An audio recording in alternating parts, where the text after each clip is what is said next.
At ayan nga mga beshi, for today's video nga is gagawa kami ng okoy gamit ang papaya. Medyo matrabaho nga tong paggawa ng okoy mga beshi. Hiniwa-hiwa nga muna ni Papa ng maliliit ang papaya para naman magkasya dito sa blender. Gumamit nga pala kami ng machine na to para mas mapabilis ang gawain. Kung wala naman kayong blender mga beshi, pwede nyo namang kadkarin tong papaya. Kaya nga lang, aabutin kayo ng siyam-siyam. At dahil may blender naman kami dito, eto na ang ginamit ni Papa para mas mapabilis talaga mga beshi.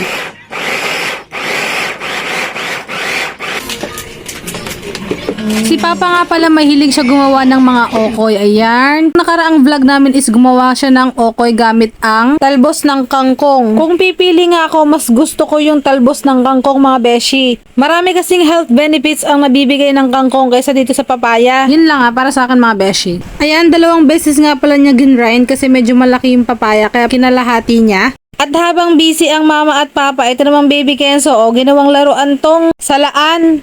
Anyway, pagkatapos nga niyan ay naggayat naman siya ng puting sibuyas. Diyan, nilagay niya. Hindi na nga niya sinama sa blender dahil okay na daw yon. Anyway mga beshi, madalas nga pala pag nagluluto kami ng ulam, abay yung lulutuin namin, kunyari sa umaga, paaabutin na namin na hanggang hapunan mga beshi para tipid-tipid, diba? Hindi naman kasi mayaman ang asawa ko, hindi rin naman ako mayaman mga beshi. Pagkatapos nga pala niyang ilagay yung sibuyas, naglagay na rin siya ng paminta at asin at 5 itlog. Pagkatapos beshi, halu-haluin mo, paikot-ikutin mo para mag-mix-mix yung mga sangkap. Syempre, lagyan mo ng harina mga beshi. Hindi na namin sinala yung harina beshi dahil kami-kami lang naman ang kakain yan. Hindi ko na nga naitanong kay Papa kung magkano ang nagastos niya dito sa paggawa ng okoy. Bumili nga pala siya ng 5 itlog, magic sarap, harina, at 2 sibuyas na puti. Yung isang sibuyas ay para naman sa sausawan mamaya.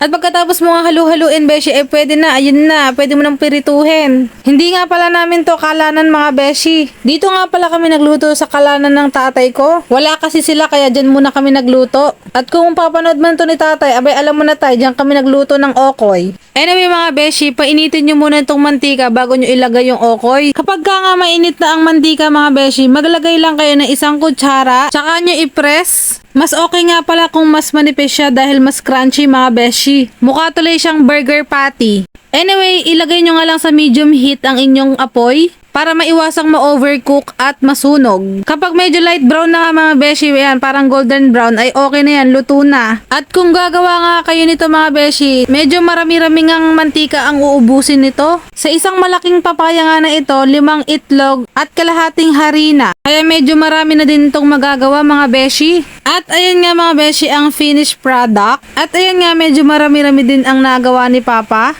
Medyo toasted nga siya at mukha talaga siyang burger patty. At medyo mabigat na nga rin siya sa tiyan mga beshi. Tara kain, samahan nyo na rin ng kanin. Mama,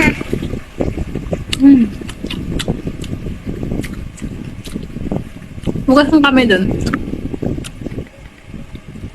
yan, subo na. Si Papa may gawa. Kain po.